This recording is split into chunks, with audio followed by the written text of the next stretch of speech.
है तो गरीब ब्राह्मण द्वार पर खड़ा है, नितांत विपन्न ब्राह्मण द्वार पर खड़ा है और उसके शरीर का जो हाल था वो बता दिया। धोती भी फटी है, कई जगह से फटी है और पाय पहनने की नहीं श्यामा। भगवान सुनते रहे, द्वार खड़ो तुझे दुर्बलई करहो चक्षुषो वसुधा विराम। भगवान सुन रहे हैं, लेकिन पूछत दीन दयाल को धाम, बतावत यापन नाम सुधाम। जो सुधामा सुना मेरे गोविंद को दौड़ लगाते हैं और सुधामा शब्द सुनते ही आज मेरे गोविंद ने जैसे ही सुनते ही दौड़े चले आए मोहन, लगाया गले से सुदामा को मोहन हरे, लगाया गले से सुदामा को मोहन। सुनते ही दौड़े चले आए मोहन, हे हो लगाया गले से सुदामा को मोहन।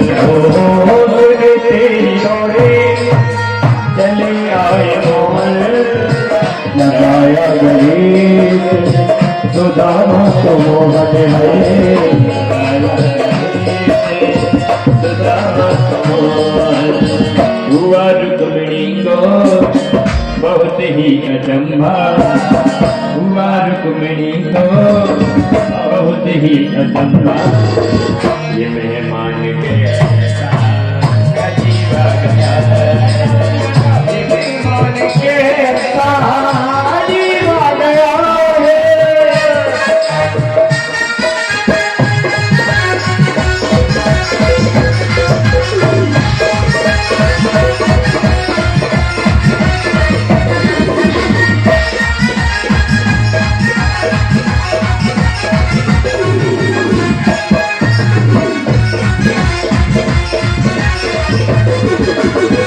बराबर पे अपने सुदामा बिठाए, चरण आंसुओं से श्याम में धुलाए, चरण आंसुओं से श्याम में धुलाए। बराबर पे अपने सुदामा बिठाए, चरण आंसुओं से श्याम में धुलाए।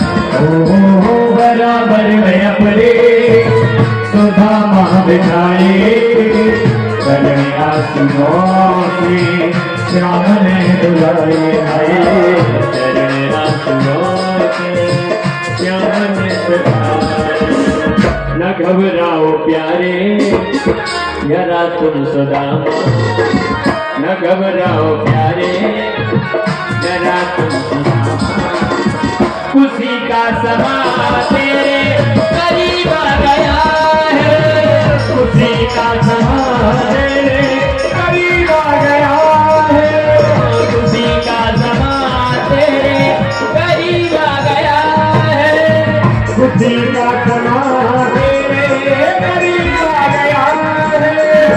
अरे द्वार पालो कन्हैया से कह दो, रे द्वार पालो कन्हैया से कह दो, दर पे सुदामा करीब आ गया है, दर पे सुदामा करीब आ गया है, दर पे सुदामा करीब आ गया है, दर पे सुदामा करीब आ गया है। बोलिए द्वारकाधीश भगवान की। आप डरो मत, क्यों? बोले एक मित्र की उत्कंठा मित्र से मिलने के लिए दौड़ रही है, इसलिए पिता में समझा। देख सुदामा की दीन दशा, करुणा करके करुणा निरोए, पानी परात को हाथ छुओ नहीं, नैनन के जल सो पग हो। ये बड़ा सुंदर इस कविता का यहाँ भाव है। 16,108 रानी भगवान का अभी अभी विवाह हुआ। क्या ऐसी कोई रानी नहीं थी जो जल लाने के लिए तैयार नहीं थी? पानी पर हाथ को हाथ छुओ नहीं, जल रखा ना। क्यों? यहां संतों ने बड़े भाव प्रकट किए हैं। पैर में दर्द होता है बीमारी पड़ने पर, और उस बीमारी को अगर गरम गरम जल से धोया जाता है तो आराम प्राप्त होता है उस व्यक्ति को। भगवान ने देखा सुदामा के अनेक कांटे लगी हैं पैरों में बीमारियां पड़ रही हैं। इसलिए अगर मैं कहता हूं कि गर्म जल करके लेकर के आओ, और कोई भी रानी गर्म जल करने के लिए जाएगी और जब लेकर के आई, इतने में जो भाव है मेरे अंदर वो रहता है या नहीं रहता है। क्योंकि प्यारे, हर वक्त भाव किसी के अंदर एक जैसा नहीं होता। जहाँ प्रेम और भाव जब उमड़ता है तो कुछ ही क्षण रहता है, वो फिर चला जाता है। इसीलिए यहाँ बड़ा सुंदर भाव प्रकट किया है आचार्यों ने। इसीलिए मेरे द्वारकाधीश ने देखा, बोले आंखों से जो अश्रु निकलता है वो भी गर्म निकलता है, और इस समय मेरे अंदर भाव प्रकट हो रहा है। इसीलिए गर्म जल की आवश्यकता नहीं है। इन आंखों की गर्म अश्रुपात से ही मैं गोविंद ने चरणों को धो दिया है। पानी पर हाथ को हाथ छुओ नहीं, नहीं ननी की जल सो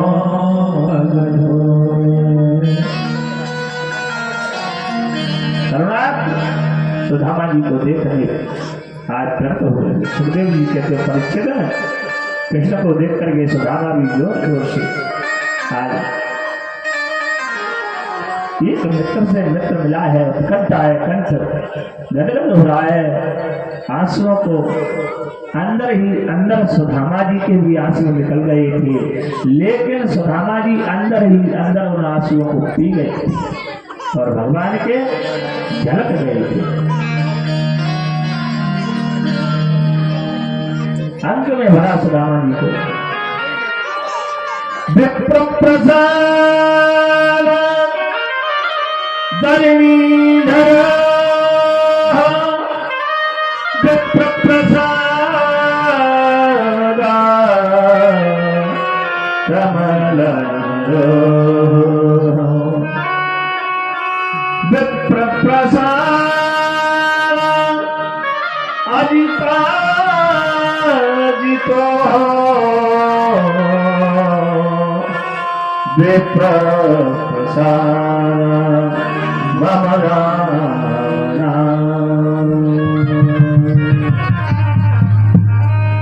स्वयं ब्रह्म परमात्मा पूर्ण द्वारकाधीश कह रहा है कि आज मैं जो राजा बनकर के बैठा हूं ये किसके आशीर्वाद से? बोले विप्र प्रसादा धरणी धरो हम। मैं आज ब्राह्मणों के आशीर्वाद से ही यहाँ आपके पास बैठा हूं। विप्र प्रसादा कमला भरू हम, कमला कहते हैं लक्ष्मी। मैं ब्राह्मणों के आशीर्वाद से ही, कमला माने में लक्ष्मी का वर्ण करता हूं। विप्र प्रसादा अजिता जितो हम, और मैं ब्राह्मणों के प्रसाद से ही, ब्राह्मणों के आशीर्वाद से ही अजिता जितो हम। मुझे दुनिया में कोई जीतने वाला नहीं है। विप्र प्रसादा मम राम नाम, और दुनिया में मेरा नाम का जो गुणगान हो रहा है, दुनिया मेरे नाम को ले रही है, वो ब्राह्मणों के आशीर्वाद से ही दुनिया मेरे नाम का उच्चारण कर रही है। ये भगवान स्वयं द्वारकाधीश यहाँ भागवत में सुदामा चरित्र में वर्णन कर रही है। इधर में सभी देख रहे हैं। कौन देख रहा है? 16,108 रानियां खड़ी हैं और क्या कह रही हैं कि मैंने न कृतम पुण्य जाने कौन सा पुण्य है इस ब्राह्मण का। भवदूतेन भिक्षुणा श्रियाहीनेन लोकेषु गर्हितेन धमेन च। धूप से, दीप से, नैवेद्य से भगवान की सब पत्नियां आकर के बैठी हैं, भगवान के पुत्र पुत्रादि सभी बैठे हैं, सभी एकत्रित होकर के विराजे हैं। सुदामा जी गोविंद ने पूछा कैसे हैं आप? सुदामा जी ने जवाब दिया, गोपाल मेरे समान सुखी संसार में और कोई दूसरा नहीं है। बताइए क्या जवाब दिया? भगवान के मंत्री हैं, सेनापति हैं, सब लोग हैं, भगवान के सामने बैठे हैं। सुंदर सुंदर 56 प्रकार के भोग बनवाए आज भगवान सोने की थाली में परोस करके। आचार्य सुखदेव जी महाराज कहते राजन, लेकिन सुदामा जी कहते हैं बोले ऐसे मुझे 56 प्रकार का भोग नहीं करना है। क्यों? ऐसा भोग पाऊंगा तो मेरी बुद्धि बिगड़ जाएगी, इसीलिए सूखे तिक्तर खा करके मैं तुम्हारा गोविंद का भजन करता हूँ। महाराज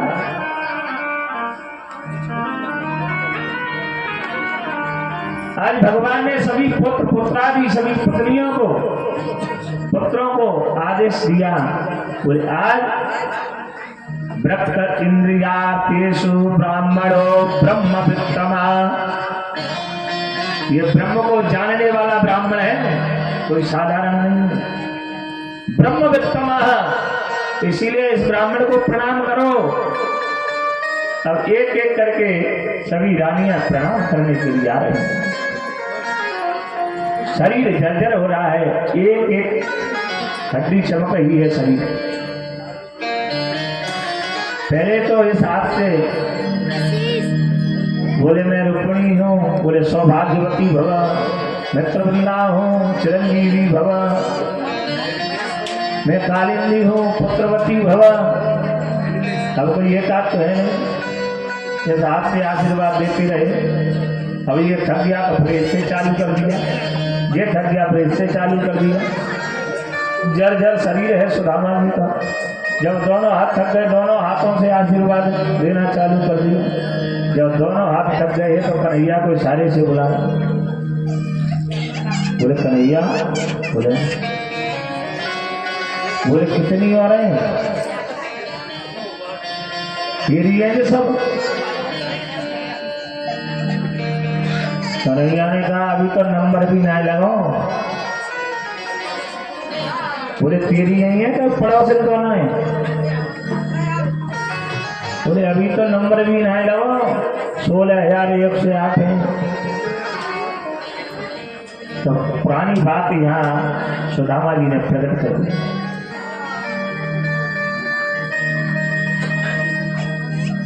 लेकिन सुदामा जी सुनना नहीं चाहते हैं पुरानी बात। जब थक गए सुदामा जी ने कहा मित्र सभी को जितनी है सबको एक साथ लिया और दोनों हाथ उठाए के एक साथ ही आशीर्वाद दे दो, एक एक करके ना। समझ गए भगवान मित्र की भावना को। सभी रानियां हैं, पटरानियां हैं, पुत्र पुत्रादि सभी एकत्रित होकर के आए और सुदामा जी ने दोनों हाथ उठा करके आशीर्वाद दिया। सभी रानियां चिरंजीवी भव।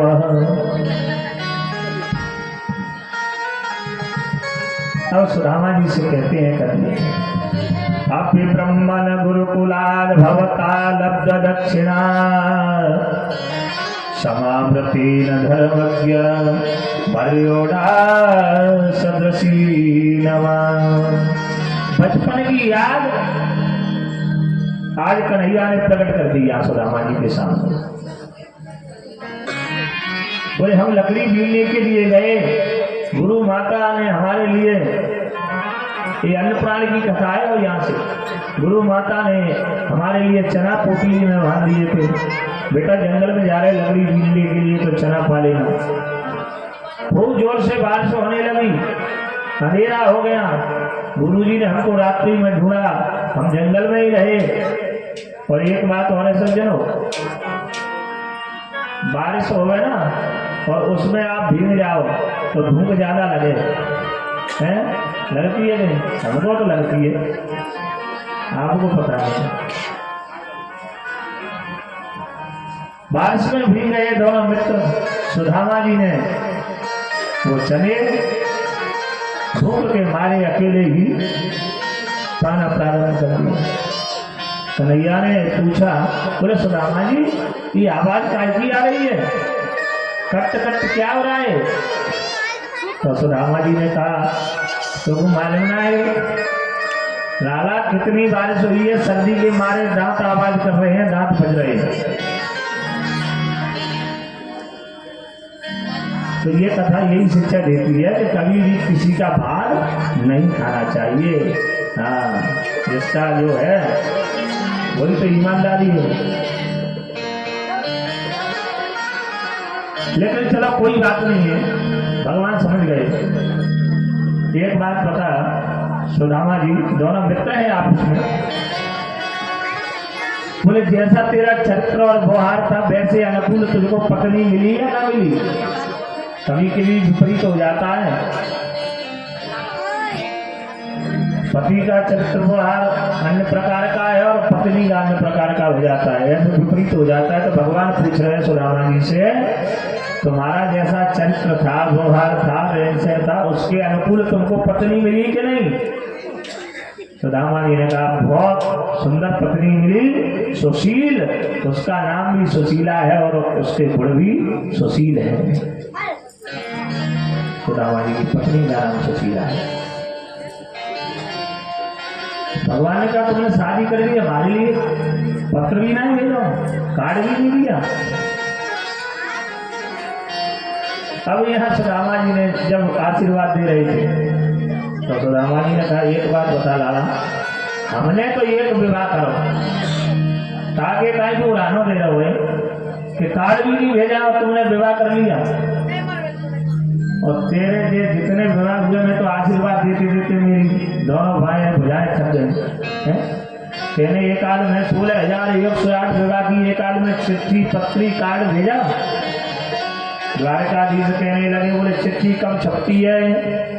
बोले जब डेट मंजूर हो जाती है। भाई फलाने फलाने डेट में, जनवरी में, फरवरी में, अप्रैल में, मई में, कभी तो कार्ड डालो। और जिस विवाह की डेट ही ना हो उसका कार्ड क्या डालेगा? भगवान के 16,108 विवाह ऐसे हुए कि शाम को कोई चर्चा ना है और 4 बजे बहू दरवाजे पे, सब विवाह ऐसे हुए। बोले मित्र में चिट्ठी पत्री तो जब भेजता, जब कम से कम उसकी डेट मालूम होती, जब मेरे को मालूम ना है तो तेरे को कहां से भेजी? ये मित्र से वार्तालाप कर रहे हैं। भगवान पत्रम पुष्पम फलम तोयम यो मे भक्त्या प्रयच्छति। अब यहाँ कहते हैं, बोले भगवान तो पत्र और पुष्प के पसंद हो जाती है, लेकिन पत्र और पुष्प पे देखिए इसका भाव क्या है इस श्लोक का। पत्र किसने भेजा? अरे कल ही तो विवाह हुआ है भगवान का रुक्मिणी में, हैं? अरे भूल जाती हो आप। पत्रम पुष्पम, पुष्प किसने चढ़ाया? गजराज ने सूंड से तोड़ करके और वो पुष्प चढ़ा दिया। हे संकट कारण पतितो धारण, अब तो प्रभु मुझे बचाओ। ये पुष्प गजराज ने चढ़ाया। पत्रम रुक्मिणी, पुष्पम गजराज, फलम, फल किसने खिलाए? सबरी ने। हाँ, फल सबरी ने खिलाए। तो पत्रम पुष्पम फलम तोयम यो में भक्त्या प्रयच्छति। ऐसे भक्त हुए जिन्होंने ऐसी भक्ति की। खुद तो 2500 का सूट लेके आ रहे हो, ठाकुर जी के लिए ड्रेस, बोले 5 रुपए का मुकुट मिल जाएगा क्या? है? तो ये चालाकी करना ठीक नहीं लगता है हमको। हाँ। हम तो जब भी अगर कुर्ता भी लेंगे ना, पहले ठाकुर जी की ड्रेस ही लेंगे, उसके बाद कपड़ा लेंगे। वही होना चाहिए, ऐसा नहीं।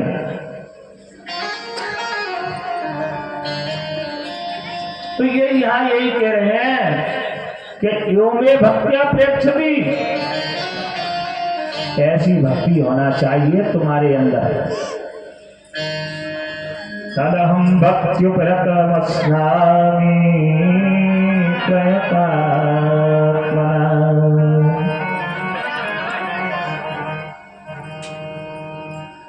आज भगवान ने चावल की पोटली को ऐसे देखा और देखते ये झटका मारा और तुरंत ही खींच लिया है। और भगवान खींच करके,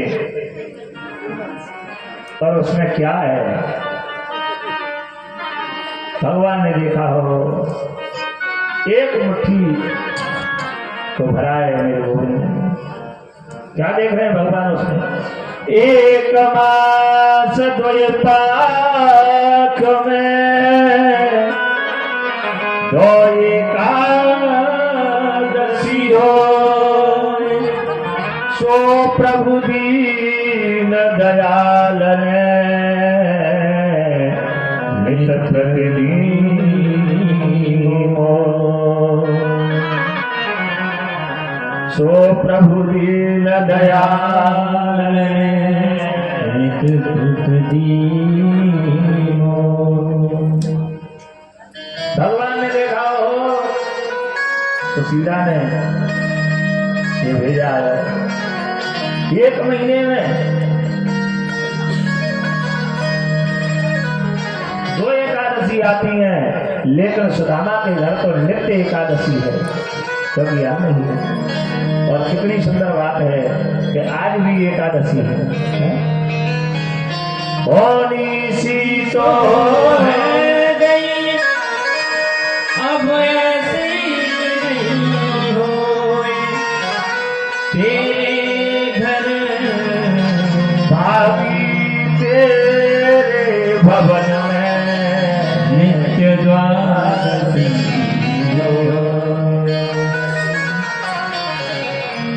होनी सी सो गई पर अब सी हो, भाभी तेरे भवन में नित्य द्वादशी हो। अरे जितनी एकादशी थी वो तो हो गई, लेकिन आज के बाद तेरे भवन में, तेरे घर में नित्य द्वादशी होगी, एकादशी होगी। भगवान समझ गए, आशीर्वाद दे दिया। वहीं से एक मुट्ठी को खाया, 1 लोक का राज प्रदान कर दिया। दूसरी मुट्ठी को खाया मेरे गोविंद ने, दूसरे लोक का राज प्रदान कर दिया। और तीसरी मुट्ठी को जैसे ही खाया, इतने में तो गोविंद ने हाथ को पकड़ लिया। किसका? गोविंद के हाथ को रुक्मिणी जी ने पकड़ लिया है। क्यों? 16,108 पटना लिया है, लेकिन कोई भी इस विषय में नहीं जानती थी, केवल रुक्मिणी जी जानती थी। इसलिए और भी रानी तो थी, और किसी ने क्यों नहीं पकड़ा? केवल रुक्मिणी जी कोई और नहीं। जैसे राधा और कृष्ण एक है, एक ज्योति, एक ज्योति 2 रूपों में वर्णित हो जाती है। दीपक एक है, ज्योति 2 है। इसी प्रकार दीपक एक है, राधा और कृष्ण। लेकिन देखने में 2 ज्योति अलग अलग कर दी जाएंगी तो चमके नहीं अलग अलग, लेकिन दीपक एक ही है। ऐसे ही राधा कृष्ण एक है, देखने में अलग अलग है। ऐसे ही रुक्मिणी और द्वारकाधीश एक ही है, इसीलिए रुक्मिणी जी ने हाथ को पकड़ दिया है। आचार्य श्री सुखदेव जी महाराज कहते, राजन, अब सुदामा जी महाराज का विदा की भगवान ने। सुदामा जी ने कहा प्रभु न नहावती होगी न धोवती होगी, पंडित रोज भुलाई पंचांग दिखावती हो। सुद्वारिका नाथ विदा कर लो, घर का बेड़ा